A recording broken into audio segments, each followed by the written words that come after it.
Hello and welcome back dear student. जैसा कि last session में हम लोगों ने आईसीटी टूल्स स्टडी किए थे, टैबलेट और स्मार्टफ़ोन के बारे में। स्मार्टफ़ोन क्या होता है, स्मार्टफ़ोन और टैबलेट्स की क्या यूजेज हैं, साथ ही आपका जो स्मार्टफ़ोन है उसका लेआउट कैसा होता है, डिफ़ॉल्ट ऐप्स और जो आप यूज करते हो डिफरेंट ऐप्स डाउनलोड करके इंस्टॉल करते हो, वो सब हम लोगों ने डिस्कस किया था।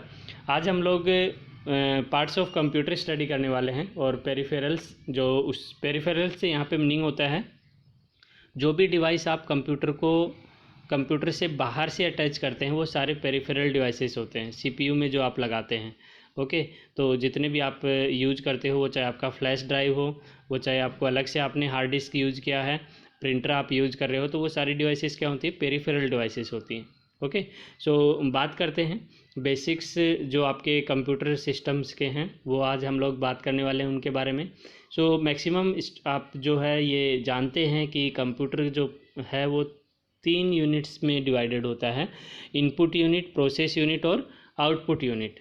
ओके, एंड ये आपकी एक ऐसी मशीन होती है जो आपकी डेटा एज एन इनपुट लेती है, उसको प्रोसेस करती है और फर्दर आपको एक डिजायर्ड और एक्यूरेट रिजल्ट प्रोवाइड करवाती है। अगर आपका इनपुट रॉन्ग है तो रिजल्ट भी आपका रॉन्ग ही आएगा, ये ध्यान रखना, क्योंकि कंप्यूटर की अपनी कोई मेमोरी नहीं होती है। वो किस पे वर्क करता है, जो आप उसको इंस्ट्रक्शन देते हैं उस पर आपका वर्क करती है। ओके, सो ये बात ध्यान रखनी है आपको। और इसमें 3 यूनिट होती हैं आपकी, इनपुट, प्रोसेसिंग यूनिट और आउटपुट यूनिट। तो जो ये आप यहाँ पे एक छोटा सा डायग्राम देख पा रहे हो, यहाँ पे आप देख सकते हो जो कीबोर्ड और माउस है, ये आपके इनपुट डिवाइस है जिनसे आप इंस्ट्रक्शंस देते हैं कंप्यूटर के अंदर। और वो इंस्ट्रक्शंस आपके ये दोनों ही आपके सीपीयू से कनेक्टेड होते हैं। तो ये आपकी क्या होती हैं, सीपीयू जो होता है वो आपकी प्रोसेसिंग डिवाइस होता है। ओके, और इसको ब्रेन ऑफ कंप्यूटर भी बोलते हैं, क्योंकि सारे डिसीजंस जो होते हैं वो यहाँ पे लिए जाते हैं। जैसे आप घर से निकलते हैं तो कोई आपको ये नहीं कहता है कि आप सो सिचुएशन में ऐसा करेंगे, कि वो आपका ब्रेन डिसाइड करता है, आपका ब्रेन डिसीजन लेता है कि कब सिचुएशन क्या होगी और आप अकॉर्डिंगली रिएक्ट करेंगे। ओके, तो वो सारे डिसीजन वर्क कहाँ होते हैं, आपके सीपीयू के अंदर होते हैं, इसलिए हम इसको ब्रेन ऑफ कंप्यूटर भी कहते हैं। और फर्दर जो आप इंस्ट्रक्शन देते हैं और आप जो काम करते हैं वो डिस्प्ले कहाँ पे होता है, यहाँ मॉनिटर पे होता है। तो ये आपका क्या होता है, आउटपुट डिवाइस होता है। ओके, तो आपका इनपुट, आउटपुट और प्रोसेसिंग डिवाइस आपको ध्यान रखना है क्या होते हैं, और इनका यूज जो है वो हम लोग स्टेप बाय स्टेप आगे स्टडी भी करेंगे। ओके, फर्दर आपकी जो सीपीयू होता है, सेंट्रल प्रोसेसिंग यूनिट होता है, वो 3 पार्ट्स में डिवाइडेड होता है, सीयू, ALU और MU। CU stands for control unit, ALU stands for arithmetic and logic unit और MU stands for memory unit. जितने भी आपके मैनेजिंग वर्क होते हैं, यानी कि सारे आपके डेटा कहाँ से है, कौन सा एप्लीकेशन काम कर रहा है और कौन सा एप्लीकेशन जो है वो बाद में आपके कंप्यूटर को असाइन होगा, सीपीयू को असाइन होगा, ये सारा काम मैनेज कौन करता है, सीयू करता है, कंट्रोल यूनिट करता है, यानी आपके डेटा फ्लो को कंट्रोल करता है। तो ये एज ए मैनेजर कह समझ सकते हो कि आपका जो कंप्यूटर है वो आपका कंप्यूटर के अंदर, सीपीयू के अंदर सीयू जो है वो एज ए मैनेजर काम करती है। मैनेजर का काम क्या होता है, किसी भी ऑर्गेनाइजेशन में सारे काम्स को मैनेज करना। तो सारे डेटा फ्लो को मैनेज कौन करता है, आपका सीयू करता है। तो ये एज ए मैनेजर काम करता है। दूसरा आपका होता है अर्थमेटिक एंड लॉजिक यूनिट। आप इसको अकाउंटेंट की तरह समझ सकते हो। जितने भी आपके मैथमेटिकल ऑपरेशन होते हैं, डिसीजनल आपके वर्क होते हैं, वो कौन लेता है, अर्थमेटिक एंड लॉजिक यूनिट। यानी कि अर्थमेटिक से यहाँ पे हो गया कि addition, multiplication, division, subtraction, and logic से यहाँ पे मीनिंग हो गया कि जो लॉजिक्स इंप्लीमेंट करते हैं, एंड है, और है, एक्सोर है। Okay, so greater than, less than, ये सारे लॉजिक्स जो इम्प्लीमेंट होते हैं वो सारे हैंडल करता है ALU यूनिट जो होती है आपकी, arithmetic and logic unit. And further जो आपके डेटा होते हैं वो कहाँ स्टोर होगा, उसकी मेमोरी कहाँ पे होगी और कितना वो स्पेस ऑक्यूपाई करेगा, that will handle by the memory unit. कि वो प्राइमरी मेमोरी में आपका डेटा कब होगा, जब वो एग्जीक्यूशन में होगा। फर्दर आप उसको सेव कर देंगे तो वो कहाँ स्टोर हो जाएगा, सेकेंडरी मेमोरी में स्टोर हो जाएगा, that will handle by the memory unit. तो ये आपके 3 मेन पार्ट्स होते हैं आपके सीपीयू के अंदर।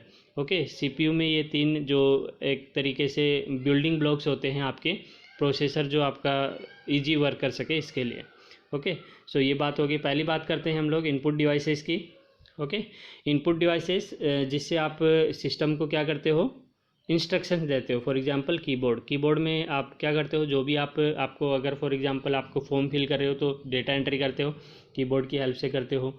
ओके, वो चाहे आपका न्यूमेरिक डेटा है, और यहाँ पे आपके पास सारे ऑप्शंस होते हैं, अल्फ़ाबेट्स भी होते हैं, नम पैड पर न्यूमेरिक नंबर भी होते हैं, ऊपर सिम्बल्स भी बने होते हैं, जिनकी हेल्प से आप क्या करते हो, किसी भी रेस्पेक्टिव फॉर्म है, वो कॉलेज एडमिशन का, स्कूल एडमिशन का फॉर्म फिल करना है, लेटर लिखना है, ओके, आपको रिपोर्ट बनानी है, आपको कोई एक्सेल शीट तैयार करनी है, तो वो सारी किसकी हेल्प से होती है, इनपुट डिवाइस की हेल्प से आप एंटर कर पाते हो। तो ये आपका क्या होता है, इनपुट डिवाइस होता है। और सिमिलर डिवाइसेस आपके पास फॉर एग्जांपल कीबोर्ड है, जॉयस्टिक है, इनसे भी आप क्या करते हो, माइक्रोफोन है, इससे भी आप कंप्यूटर को इंस्ट्रक्शंस दे सकते हो। तो जितने भी ऐसे डिवाइस हैं जो आपके एज ए इनपुट आप यूज़ करते हो उनको, वो आपके क्या होते हैं, इनपुट डिवाइस होते हैं।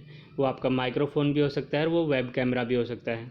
ओके, आउटपुट डिवाइस पे क्या होता है, जैसे जो आप डेटा एंट्री कीबोर्ड से करते हैं और जो डिफरेंट काइंड ऑफ आप फॉर्मूला लगा रहे हैं या फिर आप रिपोर्ट तैयार कर रहे हैं, वो रिपोर्ट शो कहाँ होती है, दिखती कहाँ है आपको, वो आपको मॉनिटर पे डिस्प्ले होती है। तो ये मॉनिटर जो होता है वो आपका क्या होता है, आउटपुट डिवाइस होता है। तो ऐसे जो भी डिवाइसेस हैं जिन पे आपका रिजल्ट शो होता है आपको, वो आपके क्या होते हैं, आउटपुट डिवाइस होते हैं। ये आपका मॉनिटर भी हो सकता है, आपका जो प्रिंटर है, प्रिंटर भी हो सकता है, प्लॉटर भी हो सकता है। जहाँ पे आप अपना आउटपुट शो कर पाते हैं, देख पाते हैं, वो आपके आउटपुट डिवाइसेस में कंसिडर किए जाते हैं। देन आपके यहाँ पे जो आपको शो कर रखा है common peripheral devices. Peripheral devices जैसे मैंने कहा कि जो एक्सटर्नल आपके सीपीयू के अंदर आप अटैच करते हो, वो आपके क्या होते हैं, पेरिफेरल डिवाइसेस होते हैं। कीबोर्ड हो गया, कीबोर्ड से आप क्या करते हो, टाइप करते हो नंबर सिंबल्स। ओके, माउस हो गया, माउस से आप स्क्रीन पे डिफरेंट पोजीशन में आप जाके क्लिक करते हो, सेलेक्ट करने का काम करते हो, राइट क्लिक करके कोई कमांड यूज करते हो। माइक्रोफोन से आप अपनी वॉइस रिकॉर्ड कर सकते हो और वॉइस से भी, वॉइस रिकग्निशन से भी कंप्यूटर को स्टार्ट या स्टॉप कर सकते हैं। प्रोजेक्टर जो है वो आपका आउटपुट डिवाइस होता है, जिससे आप अपनी जो मॉनिटर की स्क्रीन है उसको आप किसी पर्टिकुलर पोजीशन पे शो कर सकते हो, दीवार पे शो करना है, पर्दे पे शो करना है, वो आप कर सकते हो प्रोजेक्टर की हेल्प से। ओके, सो ये पेरिफेरल डिवाइसेस हैं। इन सिमिलर मैनर आपका मॉनिटर है जो आपका आउटपुट डिवाइस होता है, जिस पे आपको डिस्प्ले होता है जो भी आप काम कर रहे हैं। स्पीकर्स, ये भी आपका आउटपुट डिवाइस होता है, जो आपका क्या करता है, आपकी जो ऑडियो होता है, जो म्यूजिक होता है, उसको आपका एम्पलीफाई करके आपको शो करता है, आपको सुनाता है। स्कैनर आपका इनपुट डिवाइस होता है। इसके अंदर हम लोग कोई भी, आपकी मार्कशीट है, आपका कोई डॉक्यूमेंट है जिसको आप अपने कंप्यूटर में भेजना चाहते हैं, आप अपने कंप्यूटर में उसको स्टोर कराना चाहते हैं, तो आप यहाँ से स्कैन करके उसको यूज़ कर सकते हैं। प्रिंटर है, जिसकी हेल्प से अगर कोई आपका डॉक्यूमेंट है, आप उसकी हार्ड कॉपी अपने पास रखना चाहते हैं, तो आप प्रिंटर के थ्रू उसको प्रिंट करके रख सकते हैं। तो प्रिंटर आपका क्या है, आउटपुट डिवाइस है। तो ये जो है डिफरेंट काइंड ऑफ आपके पेरिफेरल डिवाइसेस हैं जो आपके सीपीयू से आप अटैच करते हो। तो ऐसे जो भी डिवाइसेस हैं जो आप एक्सटर्नली यूज करते हो और अपने सीपीयू में अटैच करने के लिए, तो वो सारे के सारे क्या होते हैं, पेरिफेरल डिवाइसेस होते हैं। ओके, अदर पेरिफेरल डिवाइसेस की बात करूं तो आप अलग से जैसे बारकोड रीडर लगाते हैं। आप किसी भी मार्ट में जाएंगे, आप किसी शॉपिंग मॉल में जाएंगे, तो आप जब भी कोई चीज़ परचेज करते हैं तो वो उस आइटम को स्कैन करता है और उसका रेट उसके सिस्टम में डिस्प्ले हो जाता है। तो ये किसकी हेल्प से होता है, बारकोड रीडर की हेल्प से होता है। तो ये बारकोड स्कैनिंग के लिए जो ये डिवाइस होता है, ये आप अलग से अपने सिस्टम में अटैच करते हैं। ये भी आपका पेरिफेरल डिवाइसेस होता है और ये आपके बार कोड को, जो आपकी इस तरीके की लाइंस बनी होती है, उनको रीड करके आपके सिस्टम में उसको एज ए इनपुट प्रोवाइड करवाता है, सच दैट उसकी डिटेल्स जो होती हैं प्रोडक्ट की, वो आपकी सिस्टम पे शो हो जाती हैं। नाउ बात करते हैं इनपुट और आउटपुट डिवाइसेस के बारे में बाद में। सेंट्रल प्रोसेसिंग यूनिट, जो आपकी सीपीयू जो आपका होता है, इसको हम ब्रेन ऑफ कंप्यूटर भी कहते हैं और ये ब्रेन की तरह आपका काम करता है। डिसीजंस जो वर्क होते हैं वो यहीं से आप आपके जो सिस्टम में जो भी आप टाइप करते हो या एक से ज़्यादा टास्क हो रहे हैं तो कौन सा टास्क सबसे पहले एग्जीक्यूट होगा, वो सारी चीज़ें यहाँ से डिसाइड होती हैं आपके सीपीयू से। इसलिए हम लोग इसको ब्रेन ऑफ कंप्यूटर भी कहते हैं। ओके, एंड ये मेनली 3 पार्ट्स में डिवाइडेड होता है, जैसा कि मैं पहले आप लोगों को बता चुका हूँ। सीयू, प्रोसेसिंग यूनिट और मेमोरी यूनिट। सीयू को आप समझ सकते हो एज ए मैनेजर काम करता है, जो सारे डिफरेंट जो डेटा फ्लो होता है उसको, जितने भी ऑपरेशंस होते हैं उनको मैनेज करता है।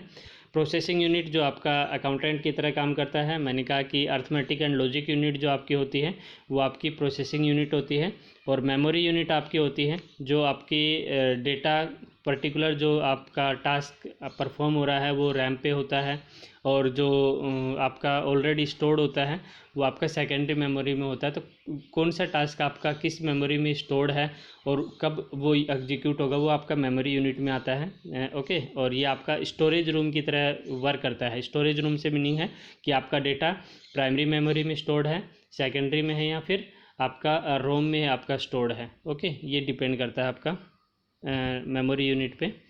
बात करते हैं कि प्राइमरी मेमोरी जो आपकी होती है, मेमोरी दो तरीके की होती है। मेमोरी यूनिट्स की अगर मैं बात करूं तो आपकी प्राइमरी एंड सेकेंडरी दो तरीके की मेमोरी होती है। प्राइमरी मेमोरी कौन सी होती है?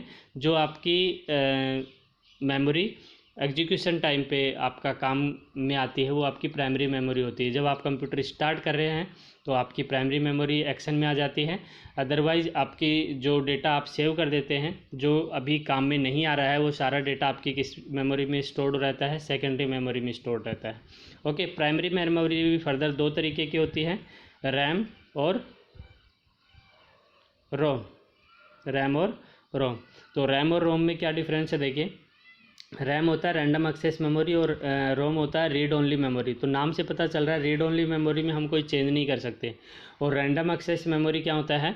रैंडम एक्सेस मेमोरी आपकी कंप्यूटर की प्राइमरी मेमोरी होती है जो कि टेम्परेरी होती है।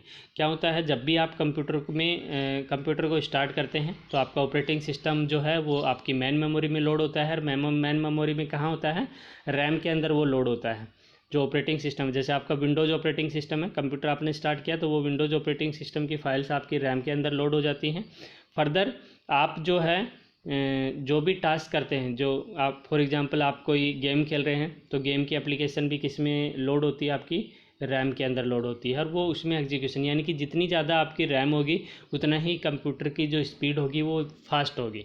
इसीलिए बोलते हैं कि 4 GB रैम ले रहे हैं या 2 GB रैम ले रहे हैं। इस चीज़ का हम लोग ध्यान रखते हैं जब कोई नया सिस्टम परचेज करते हैं। ओके, सो ये आपका रैम जो होता है वो स्पेस होता है जहाँ पे आप अपना टास्क, यानी कि एक से ज़्यादा टास्क हम लोग एग्जीक्यूट करते हैं तो वो सारे आपके रैम पे आपके एग्जीक्यूट होते हैं। और आपका जो रैम का अगर स्पेस ज़्यादा है तो आप एक ही टाइम में एक से ज़्यादा आप टास्क परफॉर्म कर पाते हैं, और एग्जीक्यूशन भी आपका क्या होता है? फास्ट होता है। नाउ जो रैम का डेटा होता है, जैसे ही आपकी लाइट चली जाती है, बीच में टर्न ऑफ हो जाती है लाइट, तो आपका जो रैम का डेटा है वो इरेज हो जाता है, यानी कि आप दोबारा से उसको फेच नहीं कर पाते हैं। दोबारा स्टार्टिंग से आपका काम शुरू होता है। इसलिए इसको हम लोग बोलते हैं वोलेटाइल मेमोरी। क्या बोलते हैं? वोलेटाइल मेमोरी बोलते हैं, क्योंकि लाइट जाने पे इसका डेटा क्या हो जाता है? इरेज हो जाता है। बट रोम जो होता है आपका, रीड ओनली मेमोरी जो होता है, उसमें ऐसा नहीं होता, वो परमानेंट मेमोरी होती है। इसलिए आपके जो बूटस्ट्रैप लोडर है या फिर आपका ऑपरेटिंग सिस्टम की जो फाइलें हैं वो रैम के अंदर पहले से प्रोग्राम्ड होती हैं, और वो प्रोग्राम कभी चेंज नहीं होते हैं। वो जैसे आप पावर ऑन करते हैं वो एक्टिव हो जाता है। जो रोम में आपके डेटा स्टोर्ड होता है, बायोस स्टोर्ड होता है, और वो आपका बूटिंग वर्क जो है वो स्टार्ट कर देता है। जो बूटिंग वर्क से रिलेटेड जितनी भी आपकी प्रोग्रामिंग होती है वो किस में होती है? रीड ओनली मेमोरी में होती है। बूटिंग प्रोसेस होता है जो आप कंप्यूटर को जब पहली बार स्टार्ट करते हैं, रीस्टार्ट करते हो, तो जो कुछ टाइम के लिए जो आपका सिस्टम स्टार्टिंग पोजीशन में रहता है, ओके, डेस्कटॉप शो होने से पहले तक, वो आपका बूटिंग टाइम होता है, जिसमें आपकी सारी फाइलें जो होती हैं वो आपके मेन मेमोरी में लोड होती हैं। सो ये जितने भी टास्क होते हैं ये पहले से प्रोग्राम्ड होते हैं, किसमें? रीड ओनली मेमोरी में। उसमें हम कोई चेंज नहीं कर सकते। ये मेन डिफरेंस होता है रैम और रोम के अंदर। और मेनली जो रैम और रोम है उसमें डिफरेंस की अगर बात करें तो ये आपकी जो है वो टेम्परेरी मेमोरी होती है। रोम जो होती है वो परमानेंट मेमोरी होती है। आप अपने CPU के अंदर देखेंगे कुछ ग्रीन कलर का इस तरीके की आपके पास एक स्ट्रिप होती है जिसके अंदर ऐसे ब्लैक चिप्स लगी होती हैं, ये आपकी रैम कहलाती है। और रोम आपकी जो मदरबोर्ड पे परमानेंटली स्टोर्ड होती है इस तरीके से एक सिंगल चिप की तरह। ओके, सो ये दोनों में मेन डिफरेंस होता है कि ये आपकी टेम्परेरी स्टोरेज होता है और ये परमानेंट स्टोरेज होता है। रैम जो होती है वो वॉलेटाइल होती है, स्विच ऑफ होने पे इसकी डेटा इरेज हो जाता है, लॉस्ट हो जाता है, जबकि इसमें ऐसा नहीं होता है, इसलिए इसको हम बोलते हैं नॉन वॉलेटाइल मेमोरी बोलते हैं। ओके, एंड बात करें अगर फ्लैश मेमोरी की, तो फ्लैश मेमोरी में क्या होता है आपका, ये परमानेंट स्टोर होता है और इसमें डेटा आपका लॉस नहीं होता है। तो जो आपकी पेन ड्राइव जो होती है आपकी, ओके, वो आपकी फ्लैश मेमोरी कहलाती है, फ्लैश ड्राइव कहलाती है। इसके अंदर हम डेटा को इरेज करके दोबारा से नया डेटा इसमें स्टोर कर सकते हैं। तो जो आपकी पेन ड्राइव है वो आपकी फ्लैश ड्राइव होती है और USB की हेल्प से हम इसको कंप्यूटर से अटैच करते हैं, जबकि ये आपकी पहले से कंप्यूटर के मदरबोर्ड पे इनका स्लॉट्स बना होता है जिसमें ये पहले से लगी होती हैं। ओके, बात अगर मैं करूँ मदरबोर्ड की, तो मदरबोर्ड एक ऐसा डिवाइस है, ऐसा सिस्टम बोर्ड है, मेन सर्किट जिसको हम लोग बोलते हैं, जिसके अंदर सारे के सारे डिवाइस जो हैं वो कनेक्टेड होते हैं। इनपुट आउटपुट और प्रोसेसिंग डिवाइसेस सारे इसके ऊपर कनेक्टेड होते हैं और जितने भी तरीके की आपकी रैम है, रोम है या फिर रेस्पेक्टिव प्रोसेसर है वो आपका मदरबोर्ड पे लगा होता है। फाइन, बात करें अगर स्टोरेज डिवाइस की कि आप अपने कंप्यूटर में डेटा को किस तरीके से स्टोर कर सकते हो, तो आपके पास डिफरेंट ऑप्शंस होते हैं। मेन आपका होता है हार्ड डिस्क के अंदर आपका सेकेंडरी मेमोरी का जिसको हम कहते हैं, हार्ड डिस्क आपके पास ज़्यादा स्पेस अवेलेबल करवाता है डेटा को स्टोर करने के लिए। और अगर एक्सटर्नल डिवाइसेस की बात करें कि एक्सटर्नल ऐसे कौन से डिवाइसेस हैं जिनको हम लोग as a storage purpose use कर सकते हैं, तो आपके पास CD होता है, CD का फुल फॉर्म होता है कॉम्पैक्ट डिस्क, DVD होता है जिसका पूरा नाम होता है डिजिटल वर्सेटाइल डिस्क, आपकी फ्लैश ड्राइव, पेन ड्राइव जो होती है, और एक्सटर्नल हार्ड डिस्क आपके पास होती है। ये सारे डिवाइसेस होते हैं जिनके अंदर हम अपना डेटा क्या कर सकते हैं, स्टोर कर सकते हैं और उनको फर्दर फ्यूचर यूज़ के लिए स्टोर करके रख सकते हैं। तो ये डिफरेंट आपके डिवाइसेस होते हैं और आपके डिफरेंट डिवाइसेस जो हैं वो अलग अलग मेमोरी स्टोरेज, उनके अंदर जो है स्टोरेज यूनिट जो है अलग अलग होती है। जो CD होती है जनरली वो 700 MB की होती है, DVD आपकी इसकी 4 टाइम्स होती है, 4.2 GB के आसपास होती है। और ज़्यादा भी वर्जन हो सकते हैं इससे, मैक्सिमम मैंने मिनिमम बताया कि 4.2 GB का आपका DVD हो सकता है। और आपकी एक्सटर्नल हार्ड डिस्क जैसे 500 GB की भी हो सकती है, 200 GB की भी हो सकती है, इट्स डिपेंड्स। ओके, और आपका जैसे पेन ड्राइव है, पेन ड्राइव आपका 4 GB, 8 GB, 16 GB इस तरीके से आपके पास मार्केट में अवेलेबल होती हैं। एंड बात करें अगर मेमोरी यूनिट्स की, तो आपका सिंपल जो डेटा होता है वो बिट्स की फॉर्म में स्टोर होता है आपके कंप्यूटर के अंदर। 0 और 1 2 बिट होती हैं। ओके, आपका जो डेटा होता है वो बिट फॉर्म में होता है और 8 बिट्स मिलके जो होती हैं वो आपकी एक कंप्लीट बाइट बनाती हैं। ओके, तो एक बाइट के अंदर कितने बिट होते हैं, 8 बिट होते हैं और 2 की पावर 10 के रेशो में इंक्रीज होते हैं, यानी कि 2 की पावर 10 होता है 1024। ओके, 1024 होता है 2 का पावर 10, तो 1024 बाइट्स मिलके क्या बनाते हैं, 1 KB। 1024 KB मिलके 1 MB बनाते हैं, 1024 MB मिलके 1 GB बनाते हैं, 1024 GB मिलके 1 TB बनाते हैं। इस तरीके से आपका नोमेनक्लेचर होता है आपके मेमोरी यूनिट का। बात अगर करें पोर्ट्स और कनेक्टर्स की, यानी कि जो कंप्यूटर के अंदर हम लोग एक्सटर्नल डिवाइसेस अटैच करते हैं वो डिफरेंट पोर्ट्स की हेल्प से करते हैं। और ये पोर्ट्स जो हैं वो इस तरीके से आपको नज़र आते हैं। USB पोर्ट होते हैं जिसमें आप अपनी पेन ड्राइव लगाते हैं, या फिर USB आपका माउस है, कीबोर्ड है, वो आप इस पोर्ट की हेल्प से अपने कंप्यूटर से अटैच कर सकते हैं। और USB का पूरा नाम होता है यूनिवर्सल सीरियल बस। तो MCQ में पूछे जाने वाले क्वेश्चंस में से एक है, USB stands for universal serial बस। एंड डिस्प्ले पोर्ट जो होते हैं वो आपके इस तरीके से आपके होते हैं, VGA और HDMI। आप जो मॉनिटर की जो केबल होती है वो हम VGA पोर्ट के अंदर लगाते हैं, वीडियो ग्राफिक्स अडेप्टर हम इसको बोलते हैं। तो इसका भी फुल फॉर्म आपको याद रखना है, वीडियो ग्राफिक्स अडेप्टर भी बोलते हैं इसको, वीडियो ग्राफिक्स एरे भी बोलते हैं। तो सम टाइम अडेप्टर भी बोलते हैं, वीडियो ग्राफिक्स एरे भी इसको कहा जाता है। HDMI होता है हाई डेफिनेशन मल्टीमीडिया इंटरफेस, तो HDMI की भी फुल फॉर्म आपको याद रखनी है। और ऑडियो पोर्ट जो आपके पास यहाँ पे होते हैं, जिससे आप अपना माइक्रोफोन और आप स्पीकर अपना अटैच कर सकते हो। माइक्रोफोन अटैच करने के लिए कुछ पिंक कलर का होता है और ग्रीन कलर का जो होता है वो आपका स्पीकर के लिए होता है, जिससे आप अपना स्पीकर अटैच कर सकते हैं। और ये जो आपके ऑप्शन होता है ये इथरनेट का पोर्ट का होता है। अगर आप अपने कंप्यूटर से इंटरनेट रिलेटेड वायर लगाते हैं, लैन वायर जिसको हम कहते हैं, तो वो आप इसके अंदर लगाते हैं इथरनेट पोर्ट के अंदर। और ये आपका अडेप्टर होता है जिसमें हम लोग पावर पोर्ट कहते हैं। जो आपकी पावर केबल होती है, पावर केबल आप इसके अंदर लगाएंगे जिससे आपके CPU के अंदर आप पावर सप्लाई कर सकें। ओके, तो ये डिफरेंट पोर्ट्स की बात हो गई। सो ये जो बेसिक्स चीज़ें थी जो कंप्यूटर्स के बारे में आपको पता होनी चाहिए। जब भी आप कंप्यूटर सीखना स्टार्ट कर रहे हैं तो ज़रूरी है कि आपको डिफरेंट जो पार्ट्स है कंप्यूटर के वो उनका नॉलेज आपको हो। सो होप कि आपको सेशन पसंद आया होगा। सेशन पसंद आया है तो लाइक, शेयर एंड सब्सक्राइब ज़रूर कीजिए। अगर नए यूज़र हैं तो सब्सक्राइब कर लीजिए, सच दैट आपको नोटिफिकेशन जैसे ही वीडियो अपलोड हो तो आपके मोबाइल फ़ोन या सिस्टम में मिल जाए। Okay, keep watching, keep learning, thank you.